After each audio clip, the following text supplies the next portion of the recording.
bato babundisaka yo bakasaka oyebaka te moni bandeko na yo moni bato balukaka yo na se mpo na bango oza yuma mpo na bango oyebaka te mpo na bango basalaka makambo oyo oyeba na yo te nzoka nzambe asarevela yo kindoki na bango oyebaka na yo bango me osolaka na bango osalaka sembla me oyebi bango ke bango baza bacor.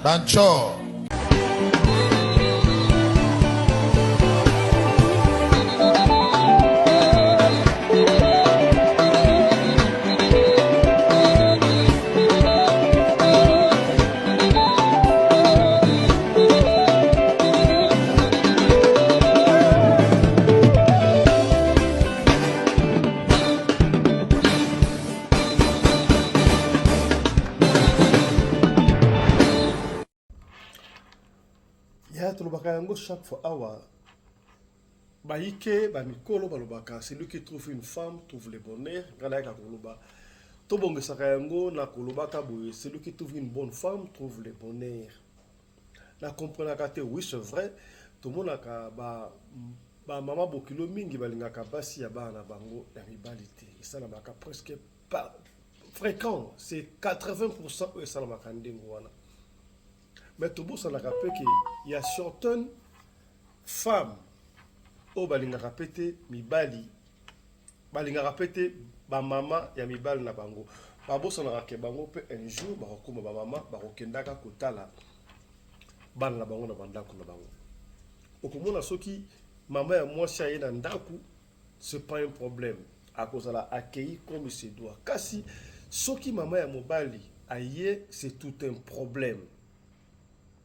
Ce qui m'a sera muté bala muté mabe kokota pour ne sala makandengo wana ya disolo o ndeko apesi yango ndeko Jacques papa Fiston beta disolo nanga tolanda kayo awa tozali bongo na matadi comme nanga Jacques Madimba papa Fiston moi nanga kufa ça fait 5 ans na boya ki makambo ya kobala.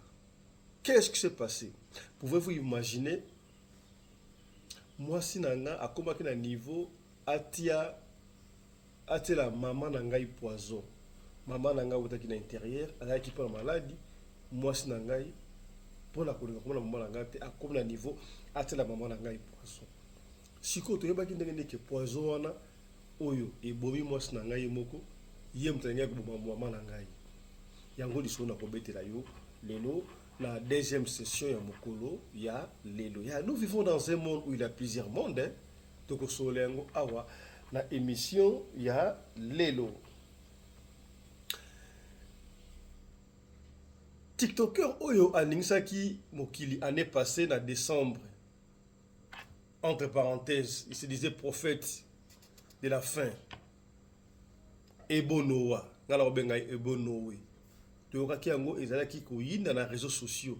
Et pas ouais par qui non fin du mois le 25 décembre prophète abandé ko la lokola boudi di en Congo. En réalité il n'était pas prophète qui pense à la buzz naï. C'était un simple surveillant, un licencié mais Moussa était un simple surveillant na collège Moko Songolo Pakala. Pour avoir dépravé mœurs, pour avoir troublé l'ordre public et il paraît pris l'argent d'autrui, le gouvernement ghanéen a interpellé. Il est aux arrêts. Ebonoa Bakangi. Avec vous ensemble, nous allons expliquer qu'est-ce qui s'est passé au juste et plutôt Yebayango pour est-ce que le gouvernement a bien fait. Yarokangaye, to asali mabi. Donc solengo awa la deuxième session à Bisso, ya mokolo, ya lelo. Axa Olangi, oyo bate ba ebi Axa Olangi. Est-ce que vous avez vu que comme on a eu Rachel, elle est à cœur ouverte, Lilo a expliqué Bisso Tokolanda. Là c'est pas une interview oyo, elle a enfin parlé, a expliqué pour la ligne à Longwa Rachel a comment Axa et puis ce qui se passe au sein de la famille, elle a essayé de dire son parcours et ça là qui a comme Léon Nga Koimbo Tokolanda yango awa ce qui toujours tant na suka ya émission na biso.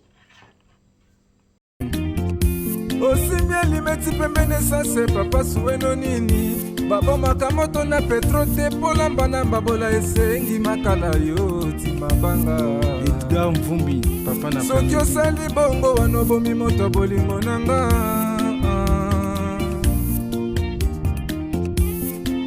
mobali mbinga na mwina ngolo aboya hydroquinone soki ezotambola basheri bazokwea mayanga na retrouve douce tendresse affection epa na yo nasalelo nini mpo ndimake na kupendaka sana shitakwacha pelende wenjoro yangu dans mon cœur tu occuperas toujours la première place.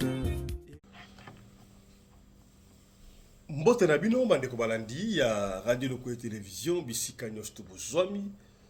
Merci na confiance pe fidélité bozali kopesa programme oyo Radio Lokoye masolo et pa wapi chaque fois ko tukutalaka ko solo la makambo oyo ezali koleka na communauté na biso africaine mingi biso ba oyo tolobaka lingala ngai babengaka ngai fiston pelende tata ya Sedek. Bienvenue na deuxième session na biso ya mokolo ya lelo. Rappelez-vous Radio Lokoye masolo ezali les seules émissions ezali Radio Lokoye TV ezali la seule chaîne de votre référence et pas wapi to kutalaka to solo li bo pesi biso li solo to yenango to tiango na mesa to beteli bino yango to tailler le côté positif nango dans le côté négatif na yango.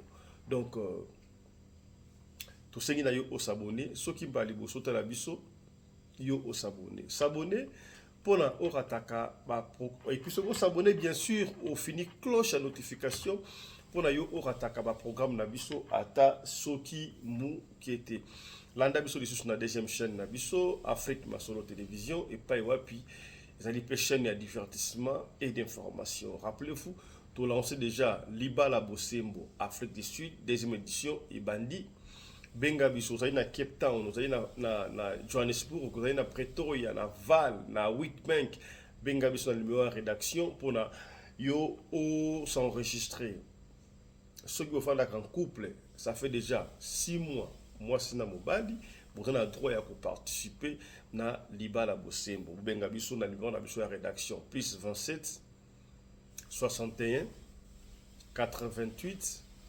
58 455 pour na bon ko s'enregistrer yo pe mutu ozali na besoin ya koluka molongani moi si to mobali okubenga biso na même numéro o s'enregistrer pour na pop de balloon Find My Life koluka molongani na yo yango pe to ça là ba enregistrement déjà to ko enregistrer batu pour na to ba la tournage ya pop de balloon série D na Libala Bosembo série D. Voilà. Yali solo oyo et peut s'y passe. Eza makambo ko elekaka quotidiennement to yebi yango sala maka déjà na lobaki yango ne bandela awa. Ba mama bokilo mingi balingaka basi ya bana bango mibali te. Oui. To comprenez te to sala ba suggestion belé ba monsieur baloba ndenge na ndenge. Que non peut-être ceux qui mama moni mwana ya mobali ya bali mwasi moko songola komona lokola ba avantage ki yepa mwasi wana boyebelo batu na batu basana ba raison na bango isuki kutu wana te même bandeko ya basi bo bandeko ya basi bazaka mbela bino mbali yana bango mbali abali kingandi kuna omona to linga mwasi wana te ali yana bango linga camarade na edoza mbilinga ba yemba na ko yemba na banzembo bandeko ya basi yo balinga kabasi bandeko ya mibali te pona ninyo yo ya to s'abonner ko to s'abonner tout na papa pembeni est-ce que s'abonner maman pembeni est-ce que s'abonner quand vous vous abonnez vous pouvez ça ce courage ya kwa kana masolo ebele pona ko betela bino masolo ezali ko sunga batu yo soko siko zali tu es là pona ko sala ba commentaire ya mabi Oya pour la coup détruire mers. Je vous rappelle que ici, Oyozali Radio Lokoye Télévision, il pas nabiso awa to finga kate. Il pas nabiso awa insanité et les kakate.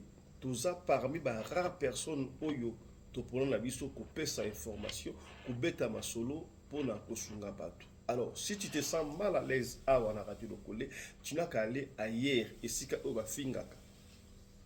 Oko kamtaba na tango tukingani te afingaka bien kende kota lesika ba fingaka. Je vous en supplie awa boyate pour na koya na ba faux commentaires, ça va pas passer pour na koya ko minimiser biso pour décourager, on ne va pas se fatiguer, on va dénoncer makambu ya babé, bateau bazo pour la dépravation amère, on va vous dénoncer. Sur aucun commentaire, il y a une combo de mana ba on a évité ceux qui barumbu na évité. On offre une sabana ba commune barumbu. Est-ce que comme on a barumbu tous à monter à commune barumbu. Mais en fait, pourquoi vous vous cachez? Je vais vous dire un truc avant de commencer. Un homme qui cache son identité, c'est un homme suspect. C'est pas sérieux. Quand tu n'es pas content de quelque chose, viens à la portée de tout le monde, viens parler. Il ne faut pas te masquer au Kosaka, au Moni, Boete, Yaka. Moi, je suis monsieur tel, moi, je suis madame tel, je ne suis pas content pour ceci ou cela. Qui est au Mandako Kosa. Le commentaire est certain, Barumbu. Si ça ne te plaît pas, si Radio Loco TV, ça ne te plaît pas, va ailleurs. N'est-ce pas? Voilà. Tant que dans la République démocratique du Congo, précisément dans la province ya Bas-Congo, bandeko ya Bas-Congo, bwebeno kona bono kembote, bandeko ya Bas-Congo, bandeko ya Kasangulu, bandeko ya Sonabata, bandeko ya Matadi, iso Matadi, Bas-Congo c'est encore quoi? Vous allez dire Madimba, donc vous allez ebele. D'ailleurs, ndeko appelle si solo au kombo na ndeko Jacques Madimba. Papa fiston, je m'en fous. Tanga kombo na ngai, bandeko o bana Matadi ba ebingai. Jacques Madimba. Moi, c'est un gars qui a kufa. Comme on a eu Mariam. Mariam, de autant comme on a eu comme on a eu Mariam. Ça fait 5 ans, Mariam a kufa, a tikana na bala balé, et puis la bina ko bala chuchoté. La koko sa ote na zolanga ba chéri par là, mais ko zo moi si ko tana ndako na ko tel chuchoté. Maman na ngai azawana a s'occuper na bala o ya ngai. Qu'est-ce qui s'est passé? Et papa Visto Makambango, kaka ndenge lobaka so ekomela ote muto akantro ba aventure mais so yika ekomelio on comprendre que masolo oza ka solo. Papa Visto azali commerçant. Parmi ba commerçants ya makasi na Matadi na se débrouiller kana ndenge nanga na boutique na tekaka baloso na tekaka bloqué belé ma desu na kendaka pe Angola donc ça va. Alors na balaki mwasi nanga Mariam en bonne et due forme. Maman na biso aza toza batu ya Madimba côté kuna chela soki chela soki Madimba za la chela na yiso ki za ba côté wana. Alors moi j'avais préféré na kendaka na Angola na bunda buntango simbi na côté ya base nanga na Matadi mais na kendaka Angola na zonga kai konso na afisto na kendaka pe Dubai ezaka raté wana maloba na ye. Pour nous donner la vie bien, il faut faire la quinte. Donc, ici, quand on a pour nous, aller prendre Matadi. Matadi, c'est qui tout qu'on s'arrête pour nous.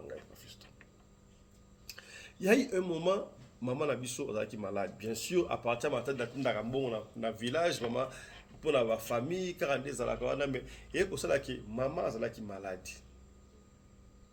Maman a qui malade, malade. Na intérieur, tel que na Congo déjà, na intérieur, il y a aussi pénalité. Alors, on a décidé. Ngana bandeko nanga mususu mama aya na Matadi ba ameka ko soba soin approprié na Matadi soki ça va soki simbité et ça là que akende ko zoya ngona Kinshasa alors ngalo ko na voyage ka mingi et ko sala que mama alunga na mboka aye na Matadi na ndako nanga ba fisa na ndako ya 4 chambres salon. Bandeko ba yebinga mona pesi so nanga komo nanga Jacques Madimba. Maman komi avant de voyager na même plus maman na hôpital général ya hôpital moko privé ya munene na Matadi ba soigner maman makolo ndi maman sakola ki muke makolo nini bote eko tala ba ko découvrir que maman zala ki pena appendicite. Je me suis dit appendicite oyo ba opérer yango awa na Matadi oza bien il faut pas opérer yango na Kinshasa. Alors comme je devais voyager na kende Angola nebsi maman non ba pesoka ba calma mike ba kisimelaka soki nga na ye comme ça kende nga na Kinshasa opération appendicite ko mais on peut trop ça une semaine kuna ba traiter puis ko ça ko passer étape par convalescence awa na Matadi. ce qui n'était pas mauvais. Maman a dit non, ça va, il n'y a pas de souci. Papa Piston, je te dis, tant que maman n'a rien, déjà, nga étant intellectuel, arrivé à maman Nandaku, moi, c'est dans la séparité. Elle me disait ça clairement. Non, maman, Zoya, pour malade. Ah, mais maman, quoi, malade, il y a pas soigner, maman, yati. Mais, maman, ya moi, c'est dans la parce que la famille est à la Kinshasa. Maman, est à la Kinshasa. Maman, elle a dit ça pendant que aïe na matadi, à cause ça va être 2 semaines, 3 semaines. Il n'y a pas un problème. On a joué le la maman normale. Mais maman, oh yangai, aïe a besoin, moi c'est nanga à dignité, moi c'est nanga comme de Mariam. La CP là qui n'a ngote. La CP là qui n'a ngote, mais la tia qui n'a se. Ozomona. Maman étant mukolo avant d'aller pour l'ingate, couper sanga par rapport au chouchou, pour na avant l'ingana à l'aise na libala oyanga, je comprenais. Étant mukolo sous na yé, on comprend que maman était à l'aise. Alors je prenais soin, ceux qui n'a pas en parce que maman ça a 3 semaines, ça a 1 semaine, en fait, 10 jours mon groupe qui n'a yé, et puis moi je voyageais, tant la voyagé ça a 1 semaine, n'est pas son. Et je savais que ma femme a dit maman n'a pas été. Et je prenais soin chaque fois sur la route musala na ye, so qui battait nga biloko na bengi li sous maman n'a tout lire parce que je ne savais pas est-ce que abandai ko lia tabandai ko liati. Mais je savais que abandai peut c'est bloco difficile, mais je savais. Mais pour au moins attendre maman to lia maman to lia pena laisse comme si mon lia était na moi et je comprenais. Je comprenais yo kaliso. Tant que le médecin décidé qu'il va faire l'opération appendicite na Kinshasa, na Kei, tant que Batikalaki, je ne sais pas pourquoi est-ce que ma femme Mariam haïssait ma mère comme ça. Moutia malade qui si ermoko abandaki ko couper ce bloc au liati, c'est vrai? Le col avant na Kei na tikale vraiment quelque chose, m'a fait mon colo avec ko benga ngato mona ko bimana ye akei asombi moi biloko maleo akuna mama ye kozonga mama a simbata bakoko na ye moi sinanga banda ye kolinga te. Ça c'est quel genre de femme? Entre parenthèses, oui c'est vrai, tu es que maman bokilomi balinga basi ya baba na bango te et ça malamu te pour yo tango kuta na mobali na yo papa na biso ozaki à l'aise. Maman na bino to papa na ba poni la ki yo mobali na yo te. Pona ni yo kolinga o poni na mwana na yo mobali. Pona ni. Et basi oyo balingaka te ba bokilo na bango. Maman ya ba mebol na yeba ya na ndako. Je vais vous dire un truc avant de continuer. Les autres lingate maman ya mobali na yo aya na ndako. Ou maman ne pas oya awa espace belé soka yi awa azoku maloko la kolonda avec consort. Tu oublies une chose. Yo probabilité on mbali na yo lingite maman na yi ayaka. Mais lobby oboti bana mbali yo pour okoma maman.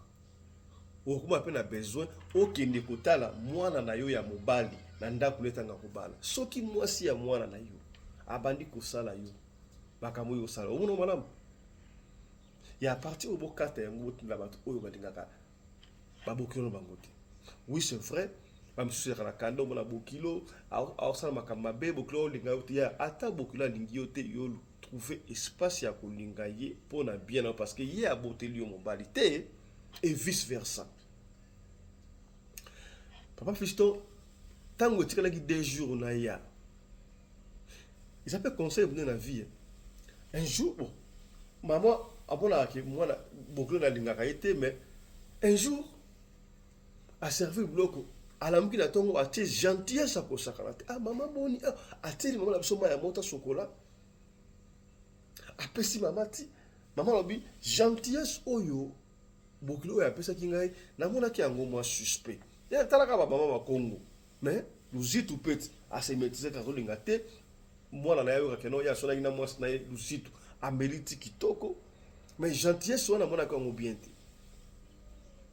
Ba lambi biloko balamba ki madesu na mikila na fufu et conso.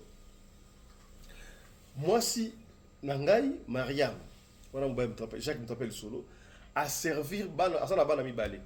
À servir bana, à servir à jupe, à tirer bloc le cola mais ya makamusu nzambe ndenga sala ka makambo ndimate.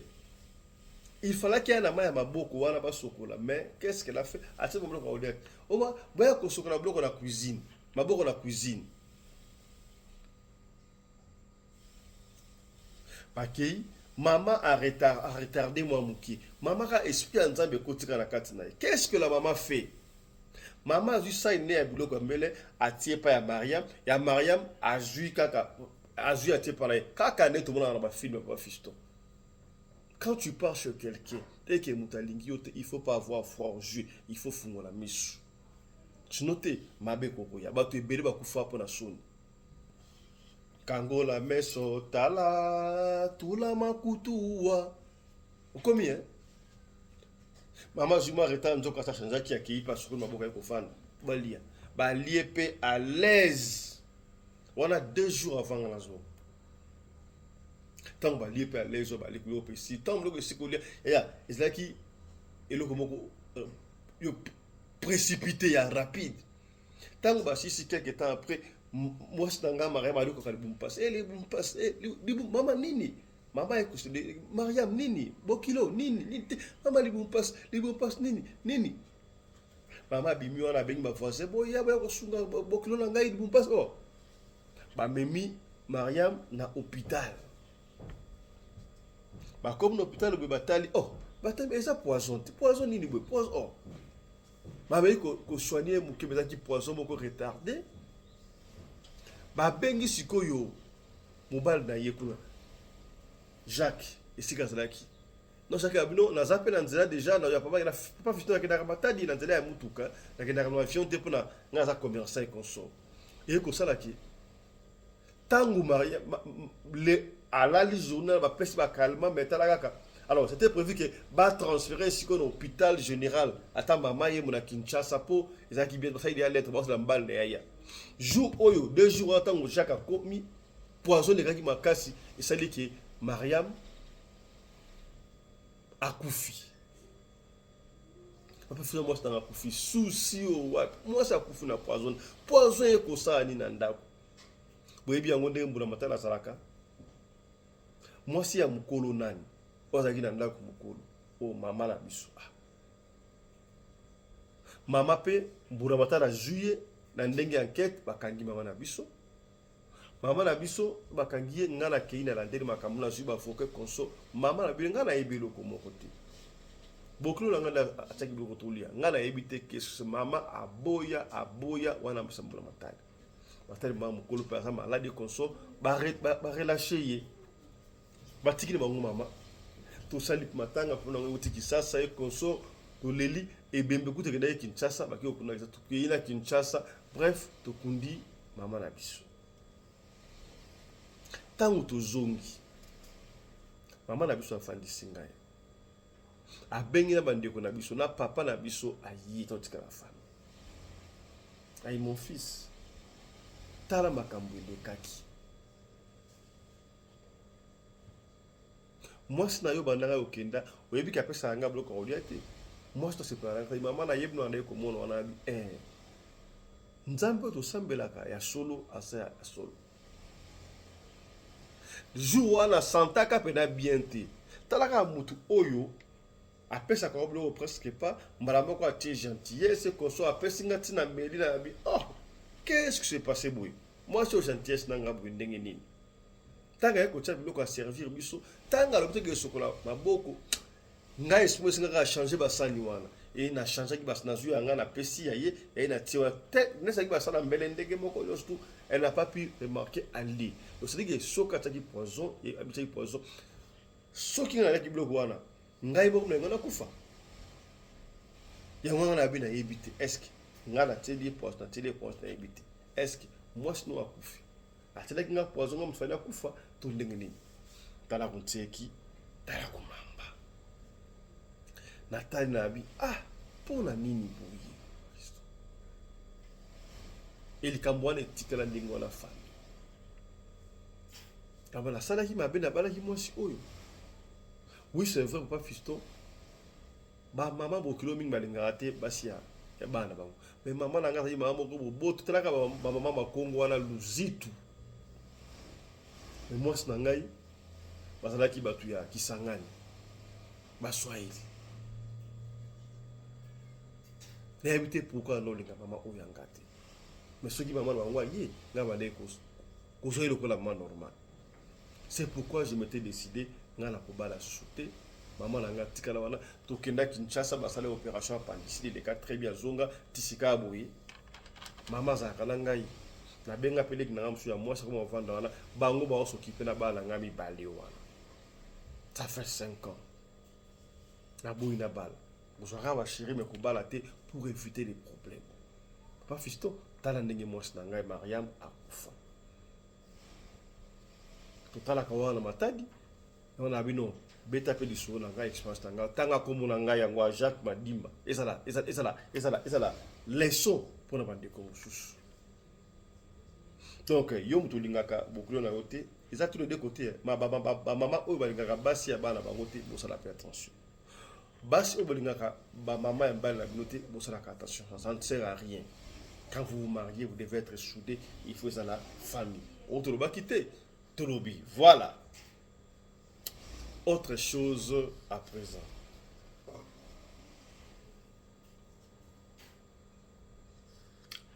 Il y a tout un qui a internet l'année passée.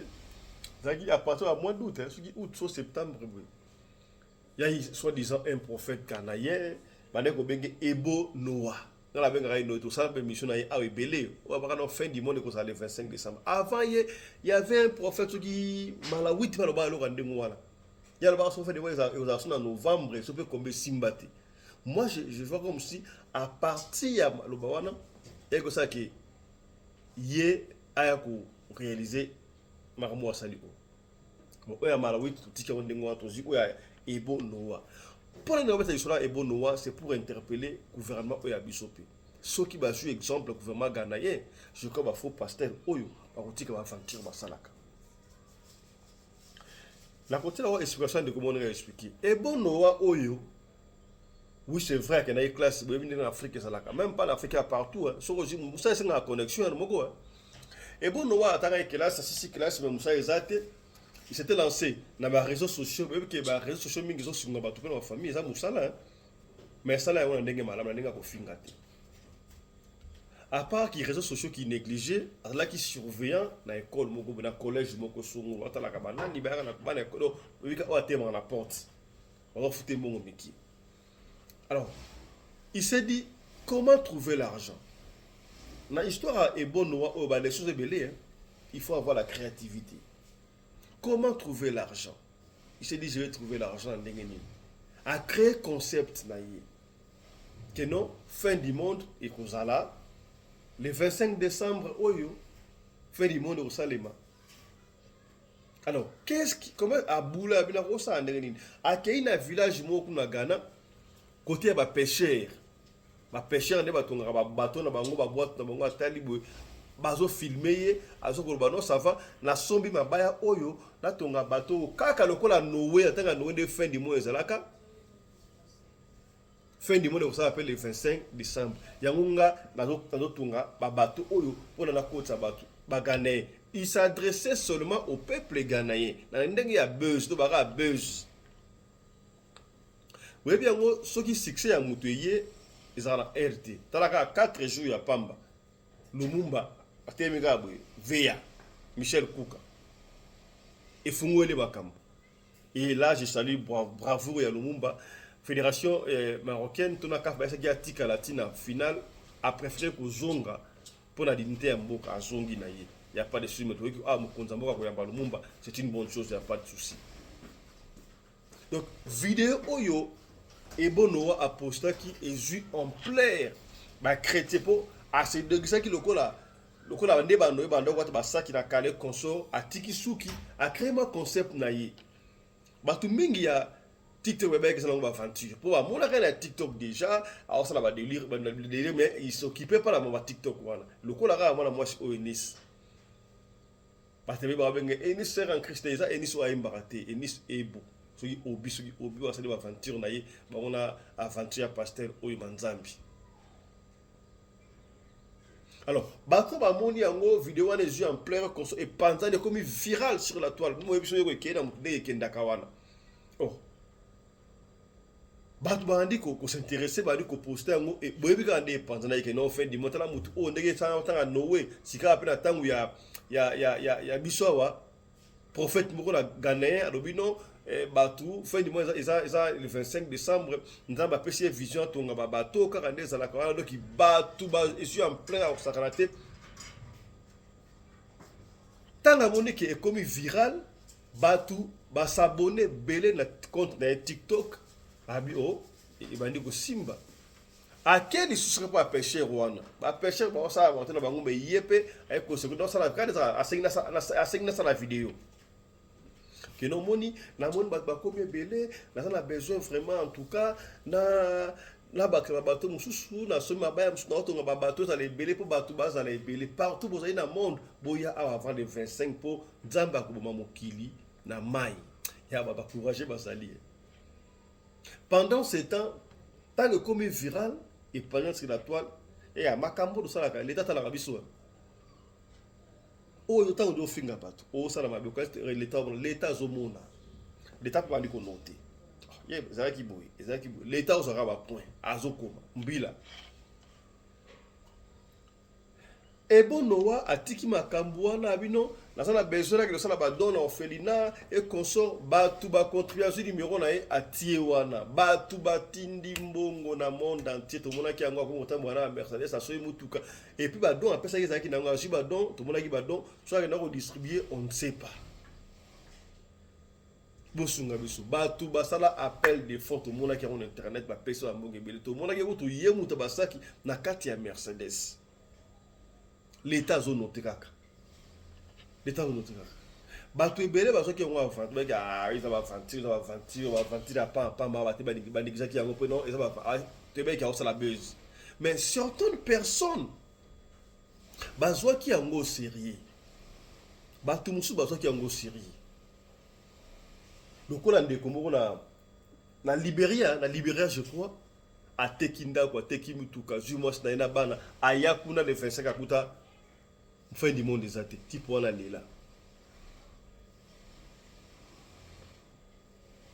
et bon Noah a moins la comme cause mbongo ça va stabiliser pendant ces 3 mois là tango a comme le 25 décembre ko ça sur vidéo ezaki lokolo ba aventure non na moni bato eleke belé na sengi na nzambe a poussa fin du monde ezala sur le 25 té ezala ce qui n'a janvier sur quelque chose comme ça na ko tikela o la net de quoi expliquer l'état pardon non mais muto abayi boy comment boy ndeni ba ko réclamer et loko ça là que ba se révolter ni concert ya rappeur mon kuno na Ghana maman la rappeur d'abord ici je finis que et bon no wango entre parenthèses prophète à ça la marketing à ça ma caste marketing et comme ça que na concert parce que maintenant vous avez prophète ya Nzambe consort la garder la kana siko rappeur on a invité un concert bah mon un concert animé concert pour que la fête commence oh. Et tout qui m'était mais là-bas dans le monde entier mais muto asa prophète abale ko plaider fin du monde nzamba zoyo ki la yi kuta lobino nzamba pousse fin du monde nzamba yo keli a pousse fin du monde mais comment tout moyen na ba concert à mokili ba la fête commence quel genre de fête do se ka ça escroc na ba commentaire ba bali ko se lamenter escroc nini bo rien gouvernement pe bandi ko tala le annoté gouvernement ko landela ti amoni fin du monde de salamité abino eux ça aventure gouvernement y a kangi et bonoa bati en détention ba ko sambisa le 16 janvier pourquoi l'état kangi l'état kangi est karaté pour la zone bambonga bato parce que yé moko aleka ki na télévision ali ko ba ngana zo mbongo na bino te prévenir nga zo mbongo na bino na zo mbongo ta ya mutu moko te abandi ko wangana il a fait son tritan en jumbongo abandi ko boya yo muto zo mbongo bato na ndenge ya babe et pour wangana mitalio la fin proche L'État juillet a aussi la même investigation. Attends la so qui a suivi un ya batu ya solo. On a infraction. Il y a mis balai dépravation des mœurs. Il y a mis ça tout. Trouble hors des publics. T'as tout le monde le combat qui a chuté. Gouvernement Ghanaï et mon les 23, les 22, les décembre, exode rural, tout est belé, kota qui na Ghana, bazoya, Kolanda, et fin du monde. Et fin du monde, ça a été à Kosi. Donc le 16 janvier, les Barossa Moussaï a expliqué pourquoi ça a été. Mais Bakoko la biso, tout est bien, il y a un buzz à l'Ukamoya. C'est encouragé, hein. À Zimbongo, à son Mercedes, à comme ça va. Stratégie naïe. Mais stratégie à sali est-ce qu'il y a ça des escroqueries? Ton dengue n'est pas si moto que ça. Il y a une histoire là bien montée. Il y a une histoire on a terre. Hein? Il y a Ebonoa. La même explication de quoi on a expliqué de quoi TikTok a expliqué un peu bien tout l'antéango et bongo tozok. Suivez. Quoi exactement est accusé Ebonoa et pourquoi il se retrouve en prison en ce moment? Je t'explique un tout petit peu. Si tu ne connais pas qui est Ebonoa, je te raconte qui il est et ce qu'il a fait. En fait, Ebonoa, c'est un jeune Ghanéen. Il a à peu près 32, 33 ans par là. Son vrai nom, c'est Evan Echian. Donc, c'est un diplômé de l'université. Il a un diplôme en marketing et communication. C'est comme ça qu'après son diplôme, il n'a pas trouvé un vrai travail solide. Donc, pour l'instant, il se débrouille un tout petit peu. Il fait les réseaux sociaux d'un côté et de l'autre côté, il est gardien. C'est-à-dire que sécurité devant un collège privé. Donc, il surveille, genre les élèves du collège. Si tu es un élève du collège, tu peux rentrer dans le collège. Si tu n'es pas un élève du collège, tu ne rentres pas. Donc, il est devant la porte, il surveille. En attendant, il fait les réseaux sociaux. Mais ces réseaux sociaux ne prennent pas ça trop au sérieux. C'est comme ça qu'en août 2025, il commence à réfléchir qu'il doit prendre ses réseaux sociaux au sérieux et il vient avec une stratégie. Donc, en août 2025, il commence à mentir. Il dit, voilà, je vais mentir aux Ghanéens que la fin du monde, c'est le 25 décembre 2025. Donc, si tu ne veux pas mourir pendant la fin du monde, là, tu dois me suivre. Je suis le prophète envoyé de Dieu. Dieu m'a demandé de construire un gros bateau pour sauver ceux qui ne veulent pas mourir pendant la fin du monde. Donc, mais je vais avoir le bateau où? C'est comme ça qu'il réfléchit. Mais il y a un village de pêcheurs qui est là-bas. Et les pêcheurs, ils sont en train de construire les bateaux pour aller pêcher avec ça. Donc, je dois partir me mettre devant les pêcheurs qui sont en train de construire les bateaux là. Et puis, je vais aussi mentir que c'est moi qui suis en train de faire les bateaux là pour sauver le monde. Pour l'instant, lui s'adressait à la population ghanéenne. C'était un petit buzz qu'il voulait créer. Mais il n'avait pas encore idée de l'ampleur que la chose et de la tournure que la chose va prendre. C'est comme ça que Ebonoa maintenant se fait nommer maintenant Ebonoa. Il se met comme un prophète des anciens temps, la Bible à la main, les cheveux mal coiffés. Tu sens que quand tu le vois, tu sens quelqu'un qui réfléchit beaucoup, qui a beaucoup prié. En fait, quand tu le vois même là, non, tu crois déjà que c'est déjà vrai. C'est comme ça que le plan est mis en marche. Il lance la vidéo.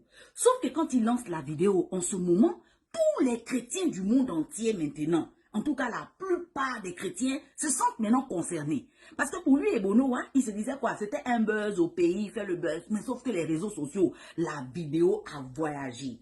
Et les gens commencent à dire que, oh, la fin du monde, c'est le 25 décembre. C'est vrai. Tout le monde ne croyait pas en ça. Il y a d'autres qui savaient que, oh, celui-là laisse, celui-là, c'est un buzz. Ah, quelle fin du monde. Mais, il y a quand même des chrétiens qui ne jouent pas avec ça et qui ont cru en ça. Donc, voilà comment Ebonoa, le truc a commencé à exploser et les réseaux sociaux d'Ebonoa ont commencé à donner. Les abonnés sont montés. En tout cas, ça ne jouait plus là-bas. Quand Ebonoa a vu que les vidéos montaient, il y avait des millions et des millions de vues, les 11 millions de vues. Le gars dit quoi? Donc, le truc que j'ai fait là, ça prend.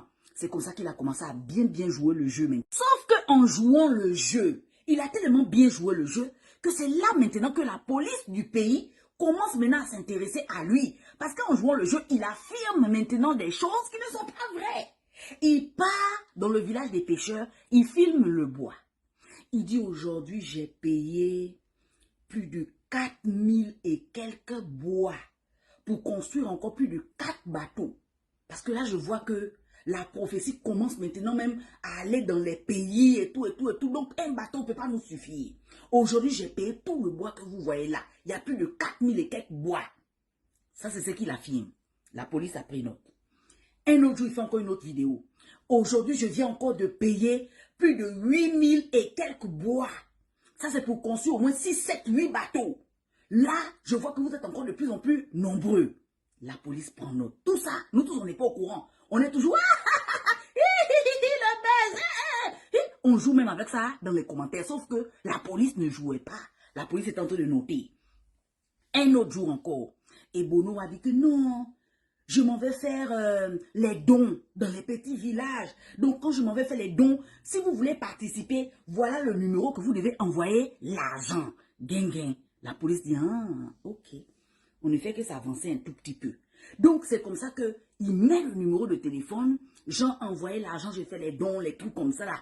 Il a mis le numéro de téléphone, il a épinglé ça dans la vidéo, il a laissé là-bas. Quelques jours plus tard, on voit Bono avec un gros camion rempli de choses, les dons. Donc, ça se voit que les gens ont vraiment donné. Il n'y a pas de problème, on avance toujours dans le jeu. On continue dans le jeu, non? Sauf que nous, les enfants de TikTok, on savait que ce que Bono faisait là. C'était genre le buzz, c'était genre, on prenait ça pour rire. Sauf que ce qui nous faisait rire là, les grandes personnes qui n'ont pas l'habitude de rire là, eux, ça ne les faisait pas rire. C'était seulement à nous, sur TikTok, que ça faisait rire. Hein? Parce que nous, on ne prend rien au sérieux. Mais vous pensez que quelqu'un comme le gouverneur, lui, ça lui faisait rire? Le gouverneur, ça lui faisait pas rire. Et il faisait que noter la police, et ça leur faisait pas rire. Ils étaient en train de calculer le gars. Il se met debout à la montagne, il prie. Voilà, il a l'air vraiment sérieux. Et il y a des personnes aussi qui se disent que le gars qu'on est en train de négliger là, peut-être que c'est la fin du monde. Hein. Le gars est trop sérieux. Peut-être que Dieu l'a envoyé. Et il y a des personnes qui se sont investies dans l'histoire avec tout leur cœur. Mais nous, les têtus de TikTok là, des réseaux sociaux là, on savait déjà que laisse celui-là. Mais d'autres ne savaient pas ça. Ils ont pris l'affaire au sérieux. C'est comme ça que voilà le 24 décembre qui arrive. Tous les yeux sont maintenant sur Ebonoa. Demain, c'est la fin du monde. On fait comment? Voilà Ebonoa qui vient maintenant faire une vidéo pour dire que non. J'ai prié, j'ai beaucoup prié. J'ai demandé pardon au Seigneur pour vous tous. Demain, c'est le 25 décembre. Ne venez pas essayer de monter dans le bateau. Il n'y a pas le bateau. J'ai demandé à Dieu de nous pardonner et de reporter un peu la fin du monde. Parce que moi, je n'ai pas encore fini de construire les bateaux. Les bateaux que j'ai construits, là, ça ne peut pas nous prendre, nous tous. Donc, j'ai prié, j'ai demandé à Dieu que Dieu laisse affaire de fin du monde le 25 décembre. Il faut les laisser fêter. Mais la fin du monde, une autre date. C'est ce qu'il a dit. Le temps là, je vais construire encore plus de bateaux. Tout le monde qui on savait, oh, on savait. Ça n'a pas duré. Voilà Ebonoa qui vient avec une nouvelle voiture là-bas. Il est en train de crâner avec la nouvelle voiture. Tout le monde qui... L'argent que tu as pris des gens là. Les gens ont donné l'argent pour construire les bateaux. Hein. Les gens ont envoyé l'argent pour payer le bois. Tu as pris ça pour payer la voiture, non? Tu as pris ça... Donc, tellement que les gens parlaient de ça dans les commentaires. Tout le monde était déçu. Les gens commençaient à voir que... Attends, donc ce qu'on donnait là, c'était quoi? Donc, les prières que tu faisais là, c'était pour acheter la voiture? Il a fait une vidéo pour dire, je n'ai jamais pris l'argent de quelqu'un. Oh. Je n'ai jamais pris l'argent de quelqu'un. La vidéo elle est passée comme ça. Tout ça là, la police notait toujours. Jusqu'à, voilà le musicien Sarkozy qui organise un grand truc de rap là-bas. Le truc de rap là, en tout cas, on peut dire que c'est déjà comme une boîte de nuit. Ces endroits-là, lui, en tant que le prophète envoyé de Dieu, ne pouvait pas se trouver là-bas. Invité surprise, le voilà qui sort de la foule, habillé comme le prophète, comme ce qu'il nous disait là. Je suis là, je suis là, je suis là. Que la fête commence. Faut voir le feu surgir de partout, partout. Tout le monde, que la fête commence. En boîte de nuit ici, là.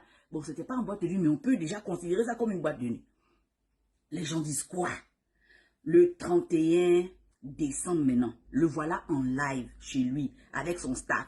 Il est en train de faire le live, en plein 31. C'est comme ça que la police vient le cueillir chez lui. Et bam, la nouvelle éclate partout qu'on a arrêté Ebonoa. Ils sont en train de faire les enquêtes sur lui. Que dans tout ce qu'il a fait là, on est en train de bien faire les enquêtes s'il n'a pas encaissé l'argent des gens. Si les gens n'ont pas donné l'argent pour construire les bateaux, s'il n'y a pas eu escroquerie, parce qu'il a montré aux gens que lui-même de sa propre poche, il a déjà acheté les bois pour construire les bateaux. 2 fois, lui-même de sa propre poche. Donc ça veut dire que c'est sérieux. Ça veut dire que les chrétiens ont envoyé l'argent. Je n'affirme rien, mais c'est la police qui croit ça. Donc en ce moment, il est enfermé en prison. On ne l'a pas encore jugé. On va le juger le 16 janvier. Ils sont en train de recueillir maintenant les preuves et tout pour voir s'il a vraiment tort ou bien il n'a pas tort. Mais à part l'argent, on dit qu'il est vraiment enfermé pour trouble à l'ordre public. Annoncer une fausse nouvelle. Genre, annoncer une fausse nouvelle aux gens que oh, Dieu m'a envoyé, alors que c'est faux, Dieu t'a pas envoyé, il n'a pas d'église, rien, il n'a jamais été prophète. En garde à vue, là-bas, il a avoué qu'il faisait ça genre pour le buzz, pour les réseaux sociaux, Dieu l'a jamais envoyé, tout. Il a tout avoué, donc on dit non, c'est quand même un crime. C'est quand même un crime. Voilà, tu as fait une nouvelle qui pouvait faire paniquer le monde. Et puis en plus, pour encore appuyer même les Bonoa, le tonton qui est quitté au Libéria là-bas, là, il y a un tonton qui est quitté au Libéria, il a pris la voiture, il a tout vendu. Il est venu avec son petit sac, que non, c'est la fin du monde. Il a quitté le Libéria pour venir au Ghana, pour venir monter dans le bateau. Arrivé au Ghana, il n'y a pas de bateau. Voilà le tonton qui est en train de pleurer au bord du lac. Donc là. Et Bonoa, il y a trop sur lui. C'est pas sûr qu'il va s'en sortir. C'est pas vraiment sûr. Mais on prie le Seigneur que Bonoa sorte de là. Axa Olangi. Azala qui a ouvert la CP une émission et ça émission à Kala n'a habité mais quand même à relater et bien parce qu'on Axa Olangi nous avons Axa fille Rachel bao batanga na ekelasi ba yebaki Rachel Olangi moi na Olangi car des alagana et vina ide kinaki a expliqué ngoma muke na kozo ngone sauter m'a expliqué moi ba grande ligne et par rapport à makambo communaki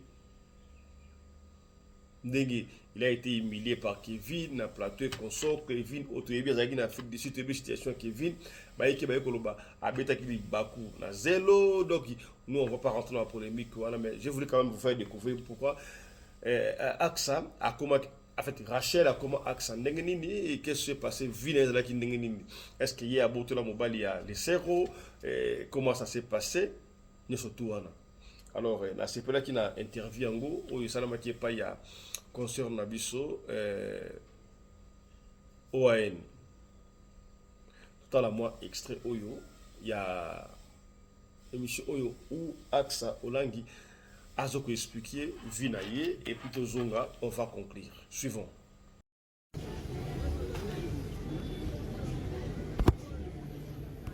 Papa Kevin. Ah, dans le niveau, on s'est présenté Malam, maman Saleki, na l'école Nini, quantum de sa famille.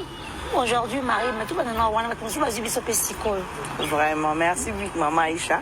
Pour l'occasion, Pessina, dans la plateau, vous avez vraiment suivi la monde, vraiment Pamboulayo. Amen. Oui, comment on a fait ça? Olangi Kaseya, ba batanga na école primaire secondaire, ba la prénom Rachel. Rachel. Oui, parce que tant même la botama qui m'a un prénom na di bosso Rachel. Rachel oui. Rachel Olangi. Tant na bongoti, tant na comme na 4e secondaire, maman comme ça singa na bakise le Axa. Axa. Mais si mon bakisa Axa pour ani, abi et la signification makasi tant on comprendre donc il y a la Bible, que toute la histoire à Axa. Avant moi, il y a GFT, de comprendre, comprendre pourquoi on a fait au Comboana. Il y a une histoire, il y a comme deuxième prénom. C'est effectivement, on a une histoire, on a une signification, on a une non. Vous avez un prénom Axa. C'est effectivement, après.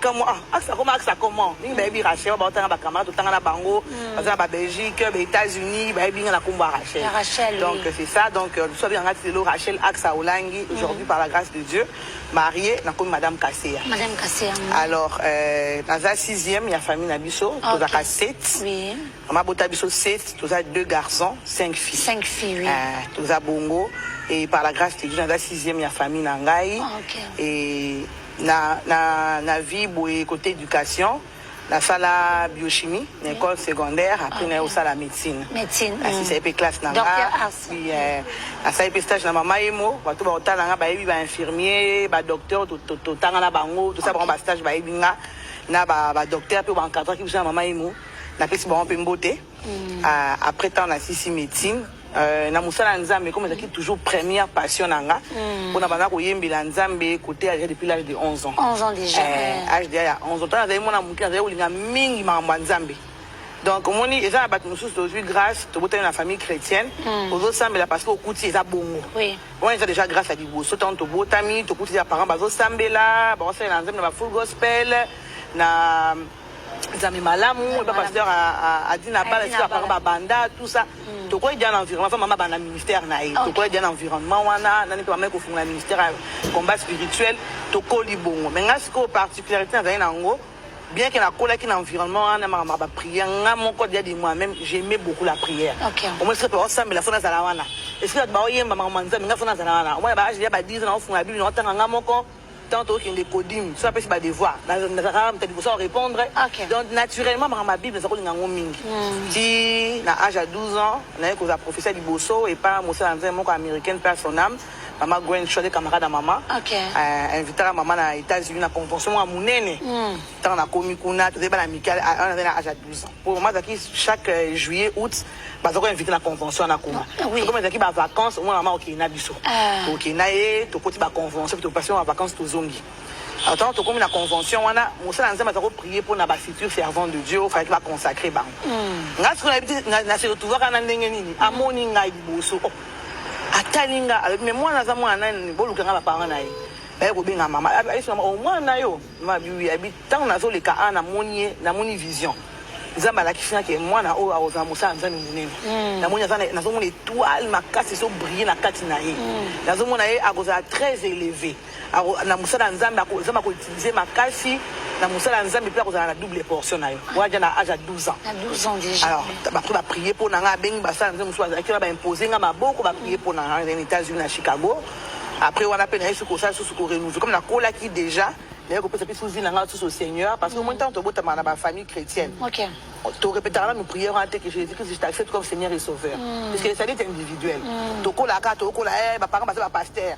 Tozoyemba na bakura toté mais il doit maintenant arriver moment où yo mon conseil faut la conscience que non ngamo pe faut nan dima Jésus-Christ comme Seigneur et Sauveur na bon na pe monter maninga solo na comme chrétien donc ezaki na âge à 12 ans après prophétie on a ko conscience ma mbanza mais comme nani na prophétie oyo na ko n'importe qui té il faut na mi pesa ma mbanza donc depuis wana na ko renouveler sur couper sa vie na pas Jésus-Christ ba ko baptiser nga après to ko zonga kinna maman tant to ko zonga na ko mi pesa siko na activité à jeunesse to benga JCC et kinda sangwa tant on a ko zonga siko na ba 12 ans wana na yo ko ta chorale la jeunesse na ko mpe ko encadrer ba ekodi mais sika ba ya ba ko encadrer bana mike ngapela ko encadrer bana mike na yo ko ta chorale tant na ko ti ko rappela ba ni ko yemba ba encadrer ba encourager nga ngongo savoir ce ko travailler o kene di bosso na ko élever na domaine de la musique na vie on peut sérieux donc à chaque fois que ba prononcer le mot pour nanga nga fona captango na zango sérieux donc na évoluer ka bongo na makambo nzambe na la nibi enseignement na normal na JCC na ningi pe na ko ma engagé encadrer na JCC na ko mpe côté na JCC na ça ba coordination la chorale tina yo ko m'appelle responsable la chorale la bana ya malembe so ka ba encadrer ba découvrir avant le ka bo ba ki ba si maman aka to cha ici comme mokonzi ya chorale ba tinga mokonzi ya chorale na évoluer bongo le ko bana surtout na JCC dans il était arrivé maintenant un moment, en 2013, dans la Komaki na dernière année dans un stage. La maman est mon a prié pour une semaine comme si temps il faut télémaper au Saïlanga. Na fait la code de l'église dans la embarcalate à la encadrer tout. Non.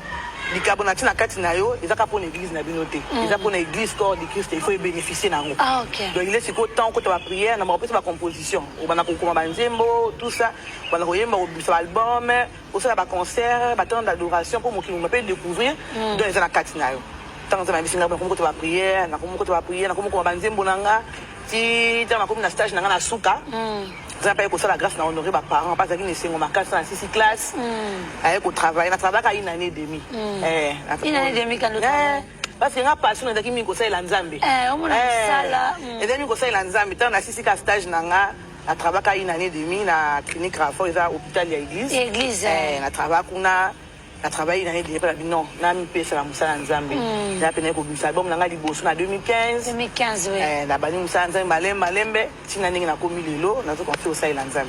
Merci beaucoup hein batwa talso de partout boki vraiment maman Arsa Olengue Kassi à la servante de l'Éternel on azali invité na biso lelo na katia awen en tout cas ba championne bo vanda bo komela kinga asa batu botela biso batu mususu bakanisa ki lokola que comme vous avez bana ya mosel nkolo binomo boyaki ko s'imposer directement de tout le monde à mingi hein ce qui ba mingi ne peut même soit ba kongo ba ce qui peut pas en monter na kolo mona bana mususu ba komisi ba ko sela nzambe mbala moko mais na yo ce qui kabongo te hein donc expliquer biso penza ngala loba toujours il faut dans likabo ko na likabo anza mabengi yo ida appel so za na appel wana et que coïncider ko za mona pasteur pour mes amis OK ba bende ko forcer donc mais nzambe peut pas toujours il est souverain nzambe akota après ba parents musu ba pasteur musu ba saeli nzambe akopesa aza capable akopesa pe likabota na mwana moko atani na bakoko pourquoi pas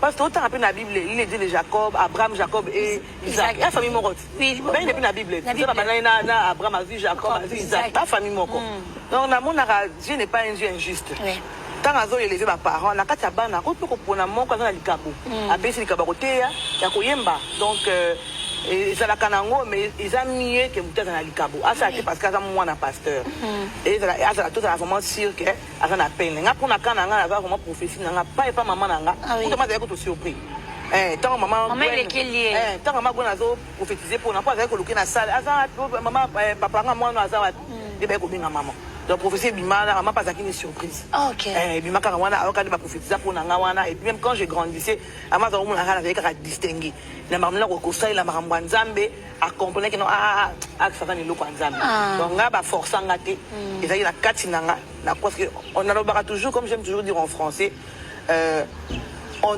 ne devient que ce qu'on était dans le ventre de nos mères parce que Bible le dit que tant que une masse informe dans les seins de ta mère je te connaissais je t'avais choisi donc auto comme maralelo bisi na mokini to mona ngolino mais nzambe na plan na ye dans atio na dimwa mama na ebina ke oya comme docteur oya ko za motei oya ko yemba donc yemba na déjà avant c'est ça c'est la kaso ka to botami to zo ko la jamais arrivé maintenant un temps on nzambe so ko activer ngwa lobeli yo puis ou bani destiné na yo amen merci beaucoup hein mon seigneur Nankola toza vraiment béni lelo mais to bête to avant de continuer na deuxième album hein au deuxième album to banda na sur la premier album moi ma parents ont qui envie makasi le so na lobi ke na zena mbongo on fait la promotion te bato on dit mangati to baka yepé moi mon nga sanga mbongo on fait la promotion oui la zaka bon mbongo faut moi zakite parce que longtemps aussi ça va stage nanga na bani musala après mon akati musala na misa ma yebi singa ke faut na saila nzambe en tout cas c'était pas facile pour maman digérer on a papa oh mais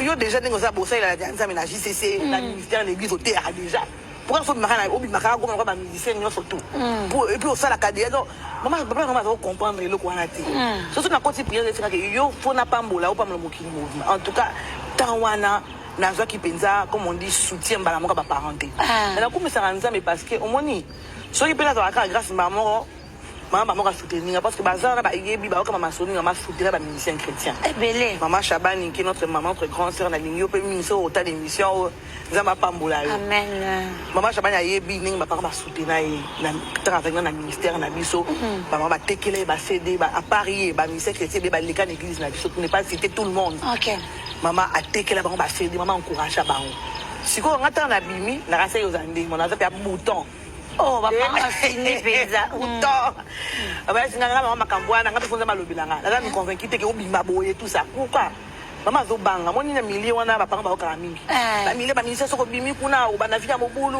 comme boye donc tout ça les parents se voulaient nous protéger ta ba ota bi non yo kuna te yo ba kan église la église alors c'était pas facile tellement que j'écoutais la voix de Dieu non ngana okaka ni wanzana na moi ba argent de poche na zaki na moi ba économie na nga na bani na la côté studio papa na ko bisa ba céder c'est fait qu'au début na zaki pa na monga promotion malonga te moi muke na zaki nango ça moi promotion moi ya ba bongo bonga radio nini et puis bon au moni pe ba milieu musuto zaka nango pe obimi boye c'est pas tout le monde qui va te recevoir na ba milieu na biso pe au moins obimi aux attendre ta soutien toi bingo ma fille la CPN peut-être il y a 1995 qui était na Yambio donc il est rare donc soutien là qui vraiment j'ai passé des moments difficiles mais la comme ça ranza mais parce que moment on a et denga la cola au moins mara musu ko zika nyoso na facilité nyoso na facilité mara musu ko yeba valeur na ngote c'est ça il faut au traverser ba moment bondi pe e ba ne ba luka pi mo pour côté studio le ko ka mo e konzo mo boye pe o le ka mo émission mo ko boye parce que c'est pas l'argent qui manquait mais Dieu avait permis c'est un peu comme Jacob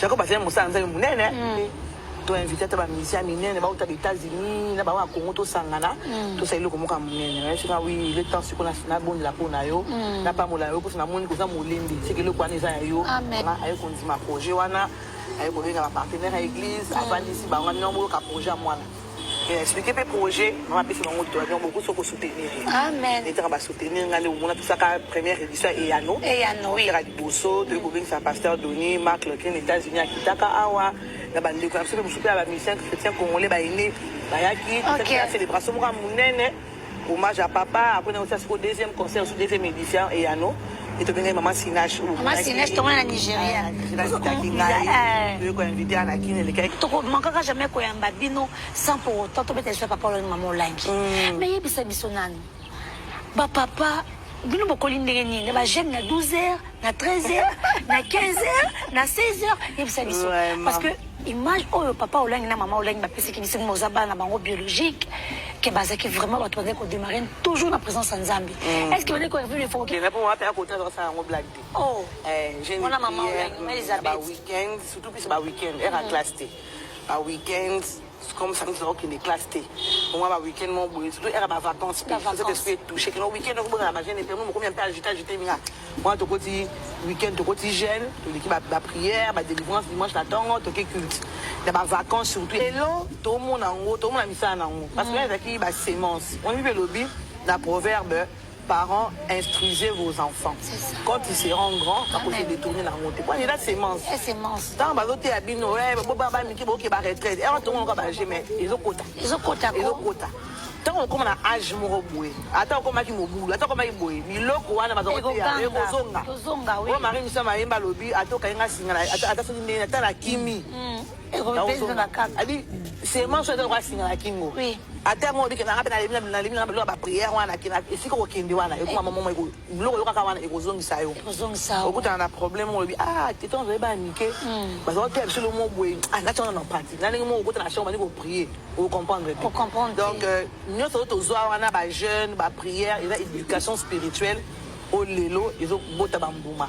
Au couvent le c'est pas na yo avec ton mari. Au moins comment le mot c'est parce que non oh ninga mama teanga ninga mala kisa au photo ta prière au photo tu sur ma bouche en Zambie au photo gêner signe ça madame aussi pas différemment au la prière bah c'est moi lorsque vous avez mon coin ah donc là c'est moi c'est batiquer les biso et donc comme ils sont dans la maturité on va dire la package mon aujourd'hui devant un problème pour éviter nous s'en sortir. Merci beaucoup maman Arsaolangi qui est la servante de l'Éternel Orsolin Kasseya la servante des dieux nazoratan on a nazoloba na pour ça en Zambie ba rêve ezaka réaliser page noire na vanda wana nazolanda tout ça parce que les questions sont quand la curiosité nanga ozaki bina le loko pour ba funga skolo tango papa maman ton papa qui est dans liboso. Voilà, bande ko balandi to suki awa pour la deuxième session de Bishu Mokola Lelo. On verra si le temps nous presse encore. On va revenir pour la troisième session. Au cas contraire, on se retrouve demain pour la balle sur le Moussouyo. Mon total Bishu Aya. Ce que sont les soins qu'on peut ça, Benga Bisso, au Pessa Bisso Lisso Nayo. Ce que Bengi Bisso, aussi Bisso, comme tout Samate, Tikela Bisso audio. Il y a les soins dans notre kubete yango, Kakandengo Linto Bete yango. Ce que nous tanga combo, Tokotanga combo. Ce qui peut boire tout en comboté, tout en comboté, juste fonctionnaka, ndengwana. Allez, portez-vous bien, santé de fer à tous. Chap chap et tchara. Aussi bien limeti pembene ça c'est papa sueno nini. Babo makamoto na petrote polamba na babola esengi makala yo timabanga. Edgar Mvumbi, papa na. Sokyo sali bongo wanobomi moto bolingo nanga.